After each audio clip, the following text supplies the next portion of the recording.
अस्सलामुअलैकुम नाज़रीन, रोज़ा सेहत प्रोग्राम में खुशामदीद और मैं हूँ आपकी मेज़बान महरीन फ़ातिमा। लाहौर न्यूज़ की ख़ुसूसी रमज़ान ट्रांसमिशन में हमारे एक्सपर्ट्स हमारे साथ मौजूद होते हैं। उम्मीद करती हूँ आप उनसे भरपूर फ़ायदा भी उठा रहे होंगे और आपका रमज़ान भी अच्छा जा रहा होगा, खूब आप इबादत भी कर रहे होंगे। और आज के प्रोग्राम में हम बात करेंगे कैंसर पेशेंट्स को लेकर, वो किस तरह से अपनी सेहत का ख्याल रख सकते हैं, क्या कैंसर पेशेंट रोज़ा रख सकते हैं और किस तरह से उन्हें अपनी ग़िज़ा का ख्याल रखना चाहिए। और इसी पर हमारे साथ मौजूद है हमारी guest doctor summer, cancer surgeon है। बहुत शुक्रिया समर, कैसी हैं आप? अल्हम्दुलिल्लाह ठीक है। कैसी हैं? आपका रमज़ान कैसा जा रहा है? अल्हम्दुलिल्लाह अच्छा जा रहा है। मौसम भी अच्छा हो गया काफी? मौसम तो बल्कि काफ़ी अच्छा हो गया, लास्ट ईयर की निस्बत बहुत अच्छा मौसम है।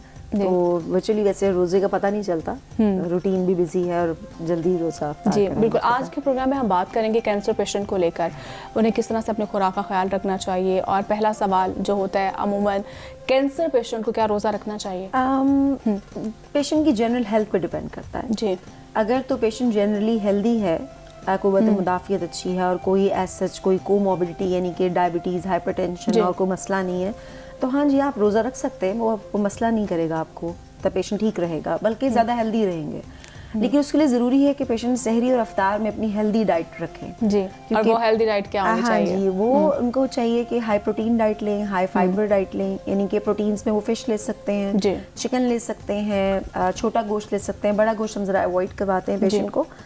और इसके अलावा पेशेंट्स को जो चाहते हैं रोज़ा रखना, उनको एक डाइट चार्ट दिया जाता है कि जिनमें उन्होंने बताया जाएगा कि आपने कुछ सीड्स होते हैं जैसे फ्लैक्स सीड्स हो गए, चिया सीड्स हो गए, ये आपने लेने, किस तरह से लेने वो उनको बताया जाता है ताकि उनकी हाइड्रेशन जो है ना वो पूरी रहे, क्योंकि इन सीड्स में कैपेसिटी होती है पानी एब्जॉर्ब करने की। तो वो अपने अंदर पानी रखते हैं और through out the day Aahista Aahista patient के पेट में पानी रिलीज होता रहता है कि पेशेंट डिहाइड्रेटेड फील नहीं करता। इसी तरह अफ्तारी में पेशेंट को बताया जाता है कि अगर आप रोज़ा रख रहे हैं तो प्लीज़ अफ्तारी में कोई तली हुई चीज़ मत खाएं, फैटी ऑयली चीज़ें मत खाएं, यानी कि पकौड़े अगर खाने का दिल कर रहा है तो 1 2 ज़्यादा से ज़्यादा 3 ले लें। उसके अलावा फ्रूट चाट का इस्तेमाल करें, उसमें आप फ्रेश फ्रूट रखें और कैंड फ्रूट्स ना डालें। और ज़्यादातर पेशेंट्स पूछते हैं कि हम अफ्तारी के अंदर डायरेक्ट खाना ही खा लें, तो हाँ वो भी ठीक है अगर आपका अलाउ करता है आपका स्टमक के आपको। कुछ लोगों को आदत होती है वो अफ्तार में रोटी सालन ही लेते हैं, तो वेल एंड गुड, आप रोटी सालन ले लें, साथ दही ले लें, हेल्दी। तो और कौन से फ्रूट्स खाने चाहिए, वेजिटेबल्स कौन सी खानी चाहिए, दालों का इस्तेमाल करना चाहिए? जी, दालों का भी इस्तेमाल करना चाहिए और वेजिटेबल्स जो हैं वो सारी वेजिटेबल्स अच्छी हैं इनफैक्ट। हाँ, अगर जैसे कुछ पेशेंट्स हैं जिनको मसला होता है यूरिक एसिड का, तो उनको यूरिक एसिड ज़्यादा है, तो उनको हम कहते हैं कि ज़मीन दोस्त सब्जियां जो ग्राउंड वेजिटेबल्स हैं जैसे गाजर, मूली, आलू, गोभी, मतलब इस तरह की चीज़ें जो बादी हैं इन लेमन टर्म्स, आप उनको थोड़ा अवॉइड करें। अवॉइड का मतलब ये नहीं कि बिल्कुल बंद कर दें। रमज़ान में खास तौर पर बहुत से इश्यूज होते हैं, गैस्ट्रो इश्यूज हो जाते हैं आपको, ठीक है, और एसिडिटी के भी मिसाल होते हैं। और जो कीमोथेरेपी वाले हैं, क्या वो भी रोज़ा रख सकते हैं? कीमोथेरेपी वाले पेशेंट भी रोज़ा रख सकते हैं। अगेन मैं महरीन वही बात कहूँगी कि पेशेंट की जनरल हेल्थ पे डिपेंड करता है। अगर तो पेशेंट बहुत वीक है तो उसके लिए बेहतर ये है कि वो रोज़ा ना रखे, क्योंकि रोज़ा अल्लाह ताला ने इबादत के लिए हमारे पे फ़र्ज़ तो किया, लेकिन अल्लाह ताला ने रोज़े को सज़ा नहीं बनाया।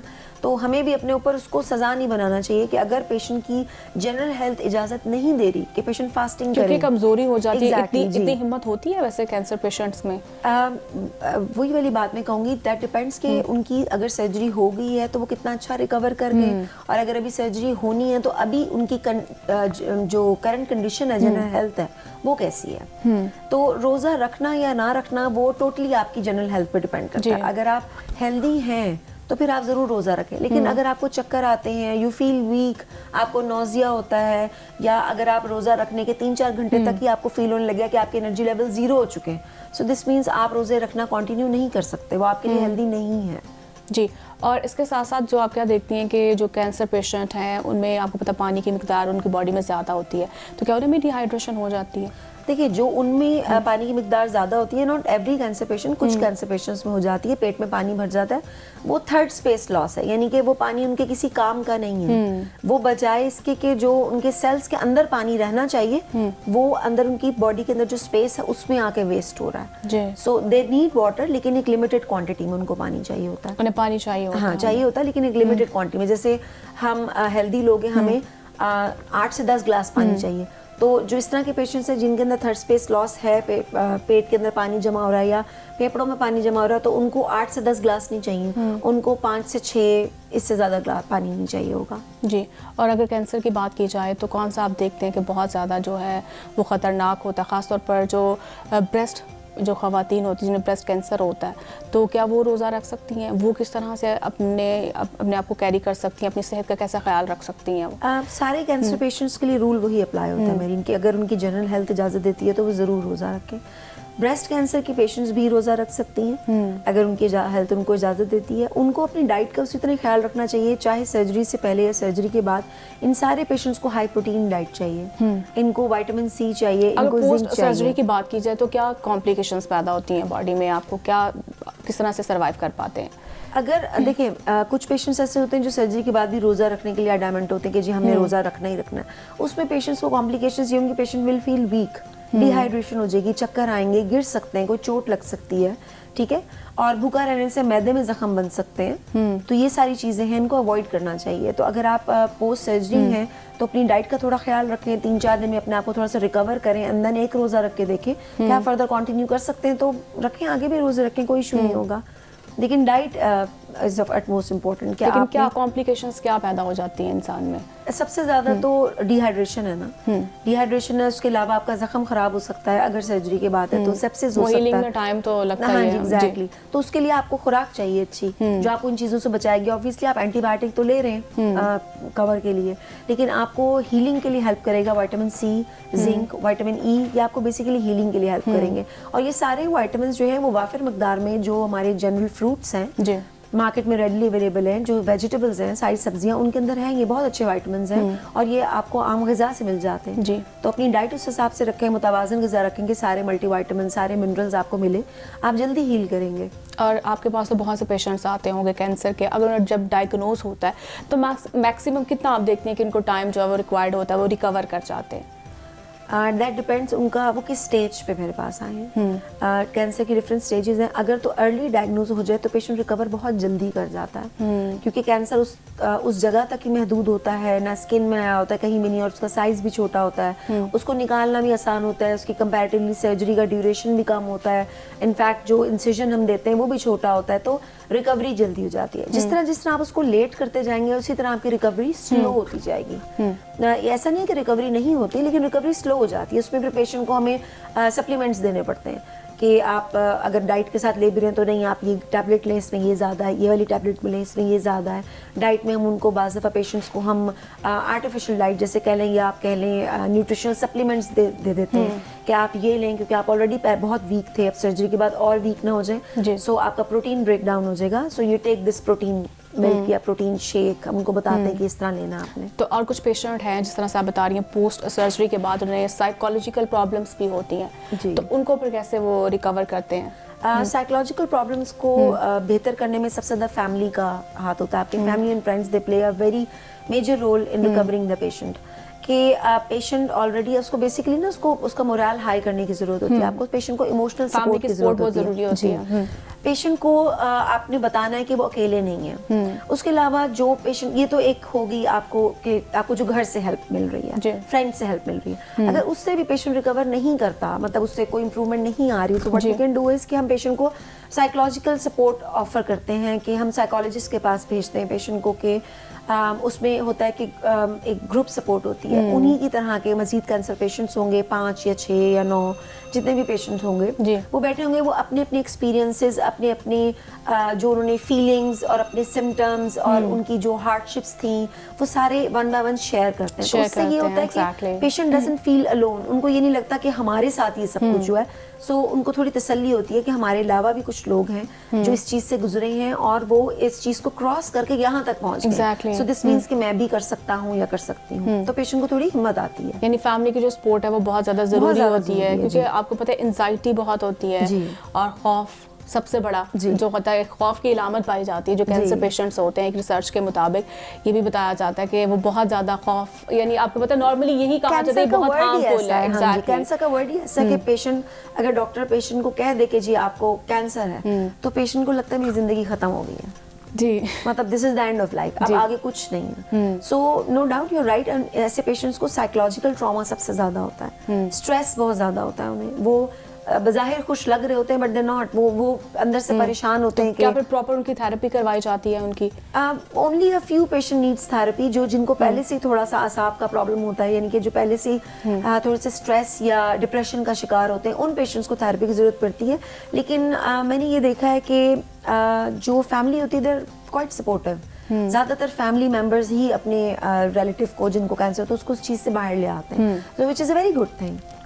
और कुछ ख़वातीन होती हैं जिस तरह से उन्हें ब्लड की कमी होती है, एनीमिया से वो एनीमिया की वो शिकार होती है, तो उनके लिए फिर क्या आप रिकमेंड करेंगी कि उन्हें क्या करना चाहिए, किस तरह की ग़िज़ा खानी चाहिए उन्हें, और अगर उन्हें डायग्नोज होता है अगर उन्हें कैंसर, तो वो किस तरह से इस चीज़ से बाहर निकल सकती हैं? वो देखिए, जो एनीमिया की पेशेंट्स होती हैं उनको काफ़ी सारी अलामात पहले ही आना शुरू हो जाती हैं, कि जैसे उनको सांस चढ़ना शुरू हो जाएगा, उनकी जो नॉर्मल स्किन है, जैसे नॉर्मल बंदे की थोड़ी सी पिंकिश आती है टोन स्किन में, उनकी ऐसी नहीं होगी, वो पेल सी होंगी, पेल मीन्स येलोइश वाइट सी हो जाएंगी, वो पेल वाइट सी, तो वो भी पता चलता है। उसके अलावा फिर हमने देखना होता है, we have to treat the cause, कि एनीमिया की कॉज क्या है।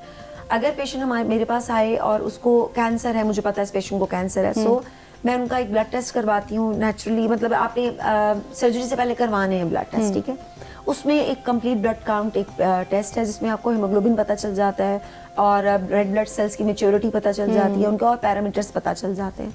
सो अगर तो फिर देखा जाता है कि ट्रांसफ्यूजन करनी है या नहीं करनी, मतलब ब्लड लगाना है या नहीं लगाना, ये बिफोर सर्जरी है जी, क्योंकि हमें सर्जरी करनी है, हमें पेशेंट को उस लेवल तक लेके आना है कि सर्जरी के लिए काबिल हो जाए और पोस्ट सर्जिकल स्ट्रेस बर्दाश्त कर सके उनकी बॉडी, क्योंकि पोस्ट सर्जरी तो आप डाइट से भी इम्प्रूव कर सकते हैं, लेकिन सर्जरी अभी जरूरी है और आपने पेशेंट का ब्लड का लेवल ऊपर लाना है।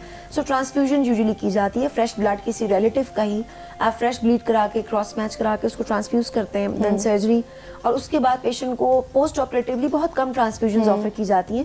ज्यादातर यही कोशिश की जाती है कि पेशेंट भी डायबिटिक है, अगर ब्लड प्रेशर है या फिर दमे का मरीज है, तो वो किस तरह से सर्वाइव कर पाते हैं फिर? जो दमे के पेशेंट्स होते हैं, ये जो सारे हाई रिस्क पेशेंट हैं, ब्लड प्रेशर वाले भी, डायबिटिक भी और एस्थमा वाले पेशेंट्स भी, दे यूजुअली इनको हम सर्जरी के बाद यूजुअली आईसीयू में थोड़े दिन रखते हैं, 1 या 2 दिन, या depending upon the severity of the disease 1 रात रखते हैं। उसमें ये है कि इनको दमे के पेशेंट्स को स्टेरॉइड्स दिए जाते हैं ताकि उनकी मेम्ब्रेन्स थोड़ी स्टेबलाइज हो जाएं, उनके लंग्स थोड़े स्टेबलाइज रहें through out the recovery phase. और जो हाइपरटेंसिव पेशेंट हैं उनका ब्लड प्रेशर मॉनिटर किया जाता है। मास पेशेंट्स को आप इंट्रावेनस मतलब कैनुला के जरिए आप उनको ब्लड प्रेशर लोअर करने की मेडिसिन दी जाती हैं। और जो डायबिटिक पेशेंट्स होते हैं उनको through out the hospital stay हम इंसुलिन पे रखते हैं, जो कि हम खुद मॉनिटर करते हैं। जी, और कुछ ऐसे पेशेंट हैं जिन्हें मैदे का भी कैंसर है या जिगर का कैंसर, उन्हें क्या करना चाहिए? उनका भी इसी तरह ही है, डाइट उनकी तो मॉडिफाइड होती है जो है, मतलब जो लिवर के पेशेंट्स हैं उनके लिए स्पेसिफिकली कुछ चीज़ें होंगी जो वो खा सकेंगे या ले सकेंगे। यूजुअली उनको फिर पैरेंटल या एंट्रल न्यूट्रिशन पे रखा जाता है, यानी कि ये वो खुराक है जो हम पेशेंट को आईवी लाइंस के थ्रू देते हैं, वो खुराक उनको कुछ अरसे दी जाती है। जब रिकवर कर जाते हैं फिर definitely they can eat, Aahista Aahista slow उनको स्टार्ट करवा देते हैं खाना। और अगर रमज़ान की बात की जाए तो रमज़ान में जो है सहरी और इफ्तार में फिर हमें किस तरह की डाइट रखनी चाहिए? सहरी और इफ्तार में हमें बेसिकली हाई फाइबर डाइट रखनी चाहिए, हाई प्रोटीन डाइट रखनी चाहिए, और ये जो फ्राइड चीज़ें हैं ना, इनको थोड़ी सी ऑयली चीज़ों को अवॉइड करना चाहिए, क्योंकि सहरी करने के बाद भी आप नमाज पढ़ के ज़्यादातर लोग रेस्ट करते हैं, लेट जाते हैं। सो जो ऑयल है it takes 6 to 8 hours just to move from stomach to the intestine. आपके मैदे से आंत में जाने के लिए उसको सिर्फ 6 से 8 घंटे लगेंगे। सो आप खाना सहरी करके नमाज पढ़ के थोड़ी सी इबादत करके आप थोड़ा सा कमर सीधी करने के लिए लेट जाते हैं कि ऑफिस का टाइम है, थोड़ा टाइम है तो लेट जाए। So this is not right. फिर जब आप उठते हैं तो आपको फील होता है मैदे में जलन हो रही है या सीने में जलन महसूस हो रही है।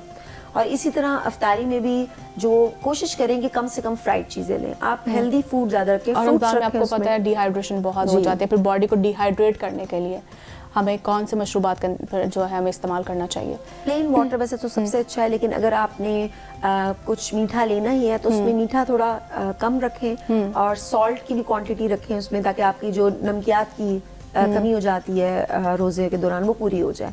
दूसरा ये कि चिया सीड्स हैं, ये जो तुख मलंगा है वो भी एक है, ये वाटर रिटेन करते हैं, इनके अंदर कैपेसिटी होती है पानी अपने अंदर रिटेन करने की, ये बड़ा अच्छा है। ये लें, सहरी में भी लें, अफ्तार में भी लें, तो इससे ये कि आप और थ्रू आउट सहरी से अफ्तार से लेकर सहरी तक वक्फे से थोड़ा थोड़ा पानी लेते रहें ताकि आपकी 24 आवर्स में जो आपकी बॉडी की रिक्वायरमेंट है पानी की एटलीस्ट वो पूरी रहे। रमज़ान में हम नॉर्मली देखते हैं डिहाइड्रेशन के बाद कॉन्स्टिपेशन के बहुत से मसाइल पैदा हो जाते हैं। जी उसमें भी महरीन ये है कि पेशेंट अगर अपनी वाटर कंटेंट अपना बॉडी का पूरा रखे ना तो फिर कम होता है। अगर आप पानी कम ले रहे हैं तो आप फ्रूट्स लें, अफ्तार में फ्रूट्स लें और उसमें फ्रूट्स जो आप सैलेड बना रहे हैं अपने लिए फ्रूट सैलेड, उसमें आप वेजिटेबल्स भी ऐड कर सकते हैं। जैसे क्यूकम्बर है, खीरा बहुत अच्छी सोर्स है, 80% वाटर है उसके अंदर, 20% फाइबर है।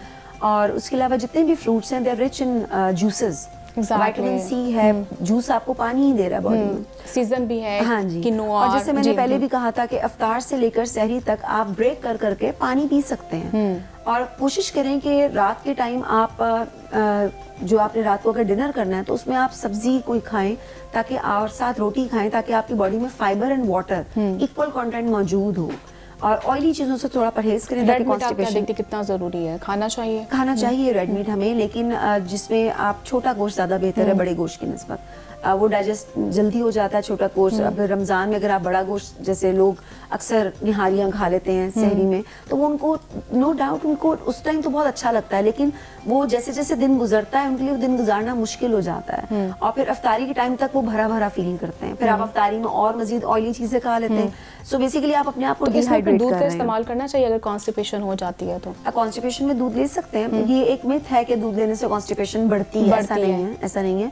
आपने अपना बस फाइबर कंटेंट पूरा रखना है कि आपने कितना फाइबर ले रहे हैं। फ्रूट्स में फाइबर है, रोटी में फाइबर है, सब्जियों में फाइबर है, और आप जो पानी ले रहे हैं वो आप कितना ले रहे हैं। आपने दिन के गिन के 10 ग्लास पानी पीने रमजान में, तो वो आप सहरी से स्टार्ट कर लें, बीच में गैप आ जाता है, अफ्तारी के बाद ऑनवर्ड सहरी तक ले जाएं तो 10 ग्लास पूरे हो जाते हैं। और खवातीन को खास तौर पर क्या खवातीन को किस तरह से अपने जो सेहत का ख्याल रखना चाहिए? खवातीन को एक तो एक्टिव रहना चाहिए, रोजा रख के एक्टिव रहें, और इतना भी एक्टिव नहीं कि अपने आप को स्ट्रेस कर लें, ज्यादा नहीं, मतलब रेस्ट भी करें, इबादत करें, अपनी रेस्ट करें उसमें, और हेल्दी डाइट लें। हेल्दी डाइट जैसे मैं पहले भी काफी दफा इस चीज पे जोर दे चुकी हूँ, healthy diet means fresh fruits, vegetables and meat, that's it. और अंडा लें, आप बॉइल्ड एग ले सकते हैं, अगर आप फ्राइड आपको पसंद नहीं है, जर्दी रहने दें, आप सफेदी ले लें उसकी, this will give you instant energy. तो इफ्तारी में फिर हमें सैलेड का इस्तेमाल करना चाहिए? जरूर करना चाहिए, fruits and vegetables mix salad रखें।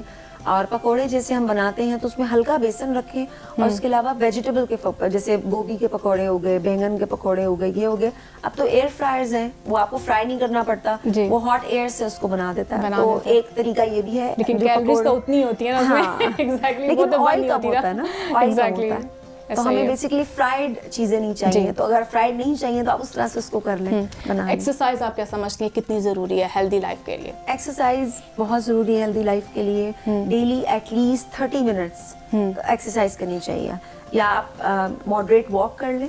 देखिए, एक्सरसाइज करने से ब्लड प्रेशर भी कंट्रोल रहता है और डायबिटीज भी कंट्रोल रहती है, और जिनको ये दोनों नहीं है वो वैसे ही अपने आप को हेल्दी फील करेंगे। सो नो डाउट हम खवातीन भी, मर्द बाहर बहुत काम करते हैं, खवातीन घर में सारा दिन काम करती हैं, बट वो काम एक्सरसाइज में शामिल नहीं होता। एक्सरसाइज मीन्स कि आपके बॉडी के सारे मसल्स जो है ना वो एक्टिव हो जाए। वो आप वॉक से हो सकते हैं, वो माइल्ड फ्लोर एक्सरसाइजेस से हो सकते हैं, वो this keeps you healthy. Different type exercise आप कर सकते हैं, खुद को हेल्दी रख सकते हैं। बहुत शुक्रिया डॉक्टर और आपके कीमती वक्त का। तो इसके साथ ही हमारे प्रोग्राम का वक्त है वो भी नाज़रीन खत्म हुआ चाहता है, तो मुझे इजाजत दीजिए, कल फिर आपसे मुलाकात होती है। अल्लाह हाफ़िज़।